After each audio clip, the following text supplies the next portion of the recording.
Eres Dios de esta tierra, eres Rey de esta gente y el Señor de este pueblo. Que creen en el nombre de Jesús, al momento que creen en el nombre de Cristo, eso les lleva a tener la autoridad de ser llamado hijo de Dios. No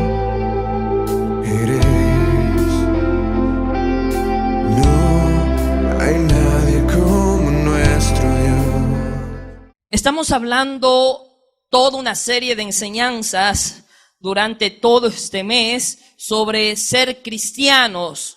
La semana pasada estábamos hablando sobre vivir como cristianos y hoy quiero hablar sobre otro tema, ser cristiano hoy. ¿Es posible ser un buen cristiano el día de hoy? ¿Es posible vivir como cristiano en medio de la sociedad en la que nos encontramos? Una vez un joven en la ciudad de Quito me dijo: Omar, en pleno siglo XXI creo que es difícil ser cristiano.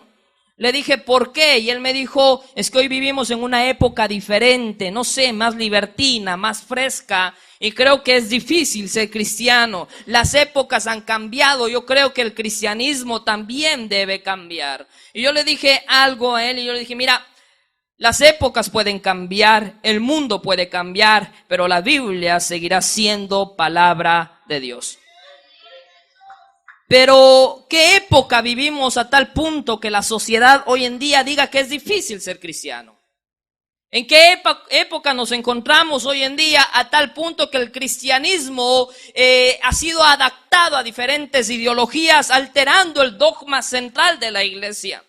¿En qué época nos encontramos el día de hoy? ¿Qué época es el que estamos viviendo? ¿Y cómo podemos ser buenos cristianos en medio de la época en la que nos desarrollamos? ¿Y qué época es la que vivimos en medio del siglo XXI? ¿Cómo se le conoce al famoso siglo XXI? Y la socióloga Ana Sornosa dice que hoy es la época conocida como la época de la posmodernidad, donde se promueve la tecnología, pero al mismo tiempo se promueve la falta de certeza, el escepticismo.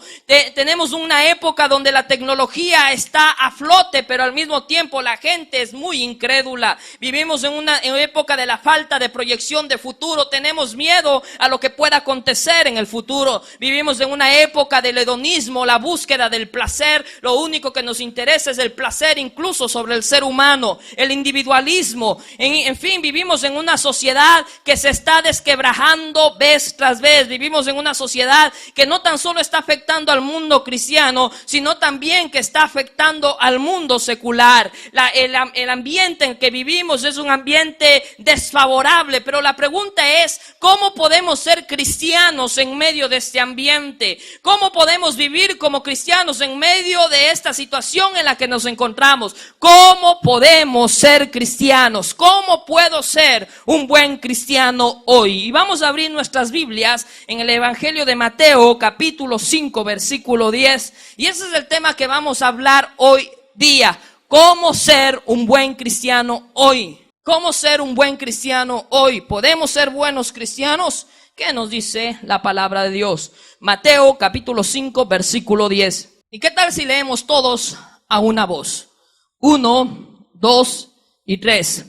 Bien, los que padecen persecución por causa de la justicia, porque de ellos es el reino de los cielos. Vamos a orar. Padre, mira, Señor, no quiero dar palabra que salga desde mi noción o desde mi pensamiento, sino palabra que tú pongas sobre mis labios.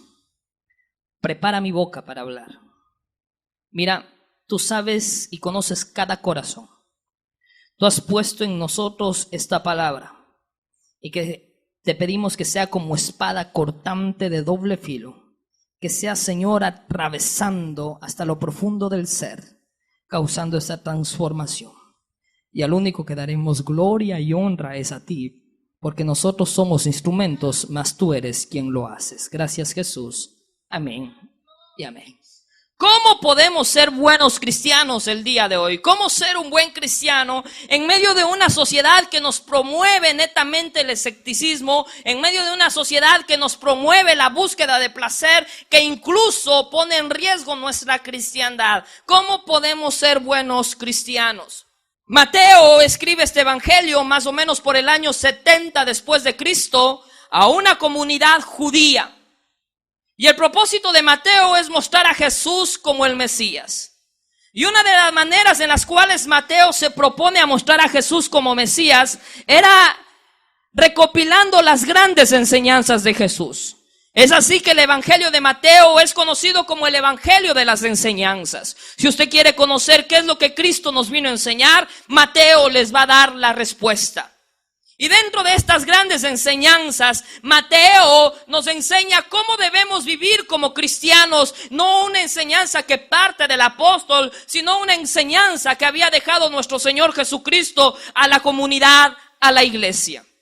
Y dentro de estas enseñanzas hay una que me sorprende y que me llama la atención. Bueno, la Biblia es fascinante en todo, pero hay uno que me ha puesto a pensar.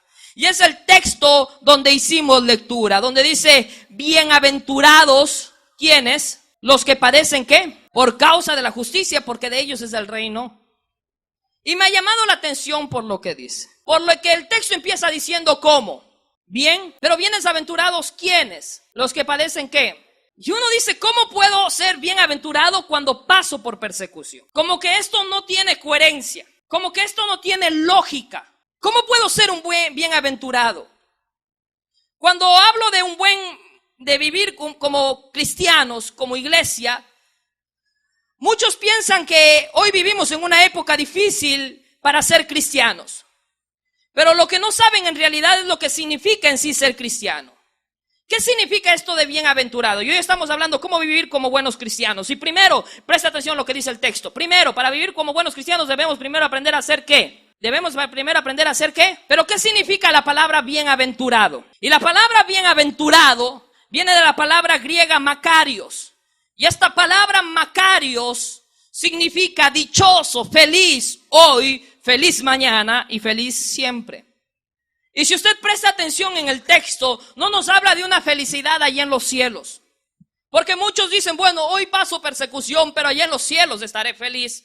Pero cuando vemos lo que dice Jesús, Jesús dice feliz hoy, feliz mañana y feliz siempre. En otras palabras, Jesús dice aprendan a ser felices. No tengan esa mentalidad fatalista de que hoy vamos a pasar mal, pero allá en los cielos viviré bien. Y yo siempre sé decir, si no aprendes a vivir aquí la palabra de Dios, si no aprendes aquí a vivir los principios de Dios, no podrás vivir los principios de Dios allá en los cielos. Mucha gente dice, ¿cómo quisiera estar ya en los cielos para vivir en paz? Yo sé decirles, si no aprenden a vivir en paz acá, no podrán vivir en paz allá. Porque el reino se lo empieza a vivir aquí y ahora. Y si Dios nos ha llamado a ser felices, nos ha llamado a ser felices aquí y ahora. Para eso Dios nos ha llamado. Ahora, la pregunta es, ¿cómo puedo ser feliz? Dice Jesús, empieza dando y vemos el famoso sermón del monte de las bienaventuranzas que habla sobre una felicidad ahora. Sé feliz hoy, sé feliz mañana. Pero cuando leemos esto como que nos alegra. ¡Ay, qué bonito! Dios nos dice que seamos felices. Pero lo que nos sorprende es lo que dice posteriormente. Lo que nos llama la atención es lo que dice posteriormente. Sean felices los que pasan por qué. Y ahí es como que esto es incoherente. ¿Cómo puedo ser feliz cuando tengo? Es ilógico. ¿Cómo puedo ser feliz cuando me habla de persecución? Como que esto no hay coherencia. ¿Cómo puedo ser feliz y dichoso ahora? ¿Pero cómo? Como que esto nos perturba. ¿Cómo puedo ser feliz padeciendo persecución? Como parece ser como que esto es masoquismo. ¿Cómo puedo estar feliz cuando estoy perseguido? Y el problema es que a veces no entendemos el texto dentro del contexto. Y vamos a hacer hoy un estudio para aprender a ser felices. Muchos dicen, cuando llegue a los cielos se acabará mi tormento, pero Jesús rompe con ese pensamiento y nos dice, es posible ser feliz y dichoso ahora, pero ¿cómo? Y ahí como que parece que no hay lógica. ¿Cómo puedo ser feliz padeciendo persecución? ¿Cuántos quieren ser felices? ¿Cuántos quieren pasar por persecución? ¿Cómo puedo ser feliz padeciendo persecución? ¿Qué dice el texto? Bienaventurados. Dice, sean felices hoy y mañana los que padecen ¿qué? ¿Pero por qué causa? O sea, yo puedo ser feliz cuando padezco persecución, pero ¿por causa de qué? Y aquí va el segundo punto. ¿Cómo puedo ser feliz padeciendo persecución? Es que debo entender por qué padezco persecución. Y el texto dice, bienaventurados, felices hoy los que padecen persecución, ¿por causa de qué? ¿De qué? ¿Qué significa esto de padecer persecución por causa de la justicia? ¿Qué significa esto? Queremos ser felices, amén, pero tienes que padecer persecución por causa de la justicia. ¿Pero qué es esto, pues? ¿Qué significa padecer persecución por causa de la justicia? Y ese es el segundo punto. Un buen cristiano aprende a vivir en justicia. Diga conmigo justicia. Primero, un buen cristiano es feliz. Diga conmigo feliz. Segundo, un buen cristiano aprende a vivir en justicia. ¿Qué significa justicia? Y uno de los problemas que tenemos es que a veces nosotros queremos mezclar los conceptos bíblicos con los conceptos humanos. Y a veces queremos mezclar la justicia humana con la justicia divina. Y a veces malinterpretamos los textos porque queremos enclaustrarlo bajo nuestro entendimiento y bajo nuestra realidad. Y a veces no entendemos textos y hablamos cualquier cosa. Recuerdo una vez un pastor que estaba predicando y decía: hermanos, la ciencia dice que la tierra es redonda, pero yo digo que la tierra es plana. Y yo dije: ¿de dónde sacó esto? Bajo del púlpito, y le dije: perdón, pastor, quisiera preguntarle de dónde sacó usted que la tierra es plana. ¿Acaso no le ha ido la Biblia? Digo: sí, pero ¿de dónde sacó? Es que la Biblia dice que de Jehová es la tierra y su plenitud, por ende la tierra es plana. Y a veces no entendemos los textos e interpretamos cosas porque no entendemos. Y vivimos mal porque no entendemos. Y nos imponemos un montón de reglas porque no entendemos.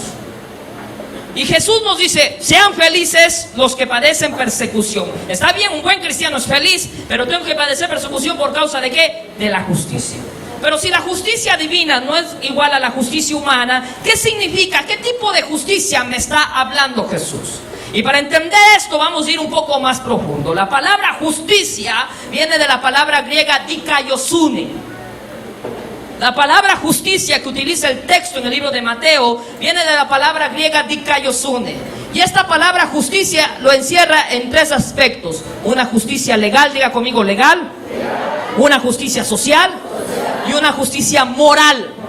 En otras palabras, el que quiere vivir feliz tiene que aprender a vivir en una justicia legal, en una justicia social y en una justicia moral. Cuando Jesús nos habla, bienaventurados los que padecen persecución por causa de la justicia, nos está hablando de estos tres aspectos: legal, social y moral. ¿Qué quiere decir esto? Bajo la ley nos dice que por causa del pecado el hombre estaba ¿qué? Apartado, separado de la gloria de Dios. Pero como Dios es un juez justo, bajo la ley, a través de la muerte de nuestro Señor Jesucristo, dio paso a que el hombre pueda acercarse ¿a quién? A Dios. Entonces cuando la Biblia dice bienaventurado, mire lo que está diciendo el texto: aprendan a ser felices ahora, porque bajo la justicia legal ustedes estaban destituidos de la presencia de Dios, pero ahora por causa de mí, ahora ustedes tienen libertad para acercarse a la presencia de Dios legalmente. Por eso tienen que aprender a ser bienaventurados. Antes estaban apartados, ahora tienen libertad para acercarse a Dios. Dígame si eso no nos hace felices. Por eso dice el texto: bienaventurados sois cuando por mi causa os persiga. Pero el texto donde hicimos lectura dice: bienaventurados los que padecen persecución por causa ¿de qué? De la justicia. ¿Cuál justicia? Legal. ¿Cuál? De que ahora ya por la ley antes éramos separados de Dios, pero ahora Cristo tomó aquel lugar para que nosotros podamos entrar a la presencia de Dios. Segunda justicia. ¿Qué segunda justicia nos hablaba? ¿Qué nos habla de la justicia social? La justicia social encierra el mirar por el otro. En otras palabras, el texto dice: bienaventurados el que aprende a mirar por el prójimo. Un cristiano que practica la justicia social es un cristiano que entiende que no está en este lugar para buscar su beneficio, sino que entiende que está en este lugar para bendecir a otro, porque practica la justicia social. Un cristiano es aquel que aprende a ayudar en las necesidades del otro. Y cuando hablo de necesidades, hablo de necesidad espiritual, de necesidad física e incluso de necesidad material. A veces los cristianos nos ponemos una cortina y fingimos que miramos por el prójimo. Hermano, estoy pasando por una necesidad. Tranquilo, hermano, vamos a orar. Hasta hablan en lenguas y a veces Dios les tiene o les ha puesto a ellos para bendecir al hermano, pero se guardan la bendición y solo quieren orar y piensan que ya han hecho mucho. Y la Biblia me dice que el que mira o el que practica la justicia social es aquel que incluso se saca lo que tiene para bendecir a otro. El tercer aspecto es la justicia ¿qué? Un cristiano primero en la justicia social no ora por las necesidades, sino que ayuda en medio de las necesidades. El tercer aspecto es la justicia ¿qué? Moral. Y la justicia moral me habla netamente en el área sexual. Mantenernos firmes en nuestras convicciones sexuales. Mantenernos firmes, en la ética moral, en la ética bíblica. Y la sociedad posmoderna nos va a perseguir por tener una vida en justicia. Y vamos a pasar persecución por vivir bajo justicia legal, bajo justicia social y bajo justicia moral. Pero lo que me encanta es lo que dice más adelante. ¿Qué dice? Bienaventurados, ¿quiénes? Los que padecen ¿qué? Bienaventurados los que padecen ¿qué? ¿Por causa de qué? ¿Pero qué sucede más adelante? ¿En dónde radica la felicidad? Quiero que me preste atención. ¿En dónde radica la felicidad? Ven, amor, acá. Le dice el texto. Bienaventurado, feliz hoy, feliz mañana. Aún así pases por persecución por causa de la justicia. Pero ¿dónde está la felicidad? Ahí va más adelante. Porque tú heredarás ¿qué? ¿En dónde radica la felicidad? Que él va a heredar ¿qué? Que ella va a heredar ¿qué? El reino de los. Pero esa justicia es para esa felicidad es para ¿cuándo? Para hoy y para ¿cuándo? ¿Es una felicidad que lo vamos a vivir en los cielos? ¿Es una felicidad que lo vamos a empezar a vivir en los cielos? No, ¿dónde la empezamos a vivir? Pero cuando heredamos ¿qué? El reino de los. Pero pastor, ¿qué significa esto? Y esto me encanta, gracias mija. ¿Qué significa esto del reino de los cielos, como lo llama Mateo? O el reino de Dios, como lo llama Lucas. Y esto es una enseñanza, era una bofetada para el judío. Porque ellos hablaban del reino de los cielos cuando ellos gobiernen y venga el Mesías y saque a los romanos con espada. Sí, queremos un reino de justicia, decían, pero es necesario que venga el Mesías y que saque a estos injustos. Y fue una bofetada cuando dijo, bienaventurados los que padecen persecución por causa de la justicia, porque ellos heredarán el reino de los cielos. ¿Cómo? ¿Me estás diciendo que si soy perseguido, heredo el reino de los cielos? Dice, sí. Eso es ilógico. Es que tú no entiendes lo que significa heredar. Y un reino tiene algunas características. Para que un reino exista, ¿qué necesita? Para que un reino exista, ¿qué necesita? Un rey. Y para que un rey exista, ¿qué necesita? Un pueblo. Si vivimos el reino de Dios es porque Dios es nuestro ¿qué? Dios es nuestro ¿qué? Rey. ¿Y nosotros somos qué? Ahora, un hereda en el reino, ¿qué hereda? ¿Qué heredamos en el reino? Todo reino tiene ¿qué? Riquezas. Diga conmigo, riquezas. Cuando nos habla de heredar el reino, nos está hablando de heredar ¿qué? La pregunta es, ¿cuál es la riqueza de Dios? ¿Cuántos ricos hay aquí?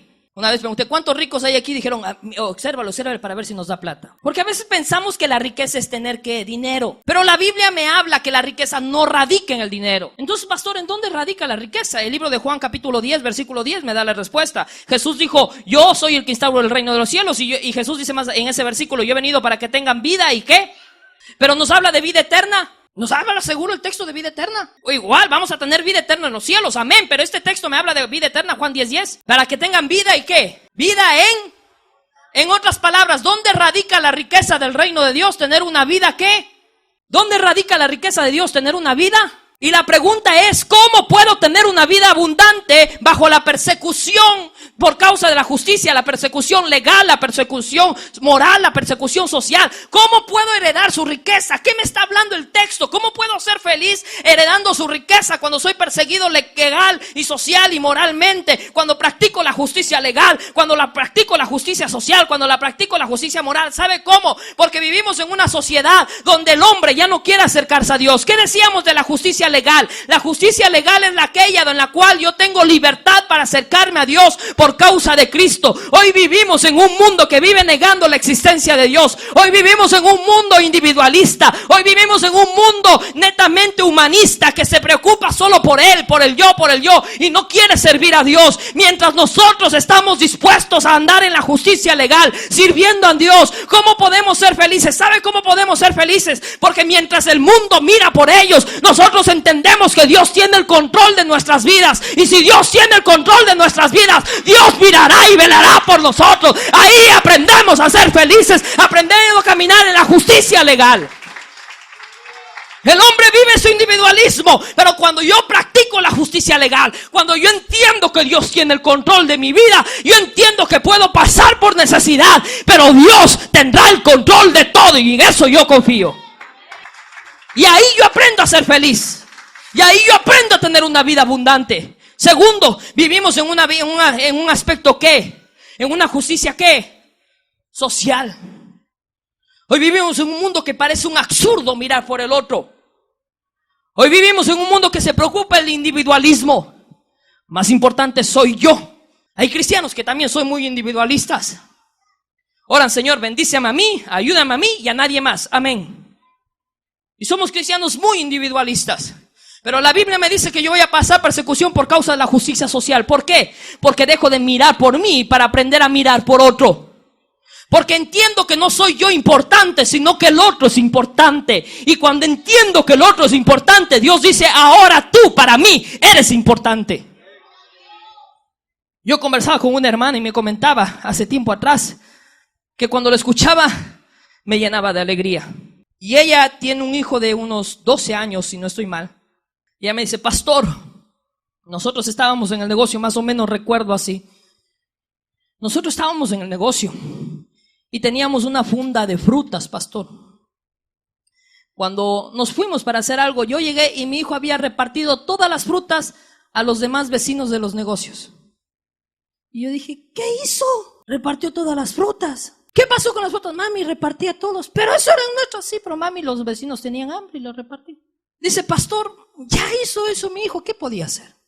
Al cabo de poco tiempo, pastor, empezó a llegar un vecino para bendecirnos con una cosa, otro vecino para bendecirnos con otra cosa y otro vecino para bendecirnos con otra cosa. Y nos dimos cuenta que Dios usó a nuestro hijo para ser bendecidos por otros, pero aprendiendo primero nosotros a bendecir a otros.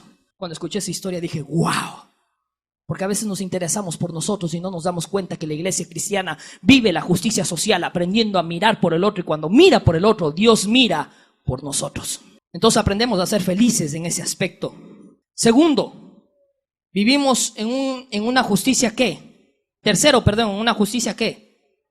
Moral. Y esto nos habla en el aspecto sexual. ¿Cómo puedo ser feliz cuidando mi moralidad? Hoy la sociedad ha denigrado el sexo.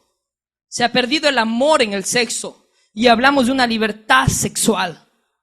A tal punto que hablar de virginidad en nuestros jóvenes es cosa de broma y chiste. Y queremos ir al son de los jóvenes, al son de los tiempos. Y cuando alguien quiere vivir la moral es perseguido porque no va bajo los pensamientos humanos. Y pensamos y la sociedad nos dice que eso es un pensamiento que caducó, que quedó en el ayer. Cuando estaba pastoreando a unos jóvenes allá en la ciudad de Cuenca, se me acercó una joven llorando y me dijo, Omar, yo ya no puedo más, estoy a punto de dejar mi carrera en la universidad. Y yo le dije, ¿por qué? Porque se enteraron que soy cristiana. Y yo dije, pero bueno, publica el evangelio. Es que ahí no se centra, Omar. Se enteraron que soy cristiana e inmediatamente me preguntaron si yo soy virgen todavía. Y yo le dije que sí, que yo estoy dispuesta a guardarme hasta el día del matrimonio. Y empezaron a burlarse, empezaron a reírse de mí. Empezaron a decirme mojigata. Y es cuestión de burla día a día. Y yo no sé qué hacer, Omar. No sé si ceder o dejar mi carrera. Y empezó a llorar esta muchacha. Entonces yo le dije, mira, cálmate un momento. Y después le dije, mira, si tus amigas te vienen a molestar, diles lo siguiente. Cualquier día yo puedo ser como una de ustedes, pero ustedes ya no volverán a ser como yo soy ahora. La muchacha se fue. Al siguiente sábado volvió. Y le dije, ¿cómo te fue? Y ella empezó a sonreír y cuando sonrió le dije, ¿y qué pasó? Y ella me dijo, verás, Omar, vinieron mis compañeras y me empezaron a molestar y yo les dije lo siguiente, yo cualquier día puedo ser como una de ustedes, pero ustedes no van a ser como yo soy ahora.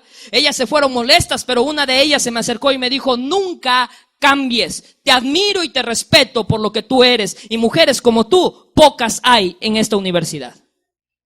Una muchacha que era perseguida por guardar su moralidad, después era admirada por la gente que le perseguía, porque eso hace el mundo cuando nosotros nos mantenemos firmes en nuestra moralidad. Al principio nos persiguen, pero después van a admirar porque somos capaces de mantenernos firmes en los próximos de Dios. Una justicia moral. Estábamos con un pastor visitando en la ciudad de Cuenca y estábamos visitando a un hombre que económicamente está estable. Y él nos dijo, hermanitos, hablan bonito, pero déjenme hacerles una pregunta honesta. ¿Ustedes son casados? Y dijimos, sí, somos casados. Y díganme con toda honestidad, ¿nunca han tenido una canita al aire? Yo dije, ¿canita al aire? Primera vez que escuchaba esa expresión. Y yo dije, ¿qué significa eso de una canita al aire? Usted sabe, dice, usted tiene su esposa, pero tal vez algún momento usted decidió engañar a su esposa. No es algo serio. Yo me sonreí y le dije, no. Dios me ha llamado para ser fiel a mi esposa y mi mayor amor se muestra en mi fidelidad. Y yo soy feliz siendo fiel a mi esposa, y así me mantendré hasta el último día de mi vida, porque he aprendido a vivir la felicidad bajo el aspecto moral. Hoy la sociedad nos quiere impulsar a ir en contra de los principios de Dios. Hoy la sociedad nos quiere impulsar a que vivamos bajo los parámetros humanos. Hoy la sociedad quiere que vivamos al son de los tiempos, como leía un artículo.